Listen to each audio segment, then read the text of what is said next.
माँ जोगमय देवी शक्ति YouTube channel को आपण मान स्वागत।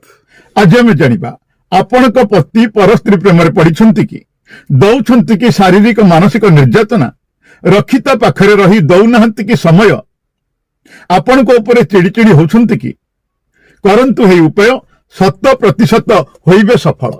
तो फ्रेंड्स ए बाबद कहवा पूर्व मुझे कही रखुच्छी जदि आपण एपर्यंत आम चैनल टी सब्सक्राइब करना आपण घंटी ऑप्शन ऊपर दबाई दिंतु एवं आम चैनल टी सब्सक्राइब कर दिंतु और संगे संगे ऑल बटन को क्लिक कर आम समस्त वीडियो गुड़िक देखा सुजोग नियंतु एवं जदि वीडियो गुड़िक लाइक करना शेयर करना शेयर निश्चित करूँ कारण आपण गोटे शेयर हूँ अन्य कहार जीवन में उपकार आनीदेव तेणु शेयर करने को जमा भी भूलें एवं तत्संगे संगे मुझे कही रखुच्छी जदि आपंकर कौन समस्या थाए समस्यार समाधान चाहता दि जा नंबर में आम सहित जोगाजोग करेंगे।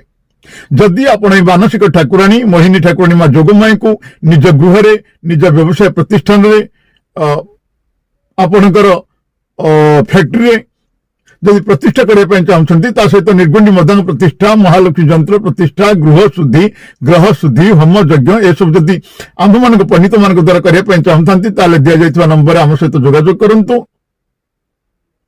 ओडिशा समेत भारत अनेक प्रांत में माँ जोगमाई को प्रतिष्ठा कर अनेक भक्त अनेक सफलता लाभ कर सारी आपण माँ को गृह करंतु प्रतिष्ठा आ देखंतु चमत्कार। तो फ्रेंड्स आसंतु जानिबा आपण पति पर स्त्री प्रेम पड़ती कि दौरान कि शारीरिक मानसिक निर्यातना रक्षिता पाखरे रही दौना कि समय आपण चिड़चिड़ी होती कि करंतु हे उपाय 100% होइबे सफल। कौन आपण पति आपण को भल पाऊना आपण पति पर स्त्री प्रेम पड़ती आज्ञा बिल्कुल चिंता करंतु जदि पति पत्नी संपर्क तिक्तता आसी थाए तेबे एही कारण संपर्क मध्य भांगी जीवार यथेष्ट संभावना थाए। देखा जाए पति पत्नी मझिरे जदि अन्य कौन स्त्री प्रवेश करुछि ताहले संपर्क तिक्तता आसी थाए। पतिर जीवन में अन्य स्त्री आसिले पत्नीर मानसिक भारसाम्य हरई दी थाए शांति हजई दी थाए मानसिक शांति हजि जाई थाए। जदि आपण पति जीवन में कौन पर स्त्री आसी जाइछि एवं आपण तार पीछा छड़ाइबा चाहते तेबे आदौ निराश हुंतु नहीं। आज मु आपण मानकु एमिति किछि उपाय बतैबी जार प्रयोग करी निज पति को अन्य स्त्री कबल उद्धार करि परिबे नचेत आम सहित जोगाजोग करी समाधान बाट पाई परिबे। ताले आसंतु उपाय विषय जानिबा।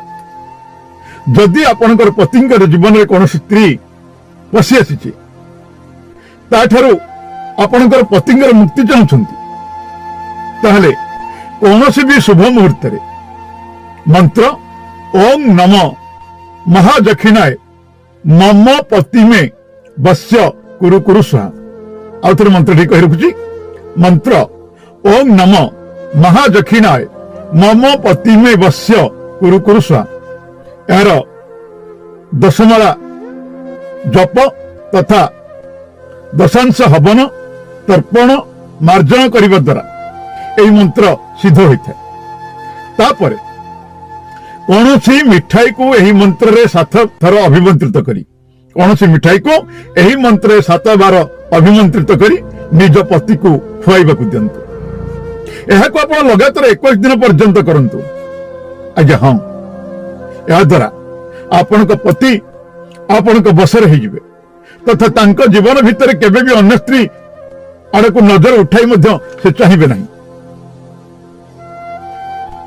आ गोटे उपाय गोटे नड़िया आणतु कर्पूर एवं धातुरार मंजी आपको मिसाई पेशी दिंतु एवं यही मिश्रण तिलक आपको आपण कौन करेंगे लगे आपणकर पति देवंकर सामना को जातु।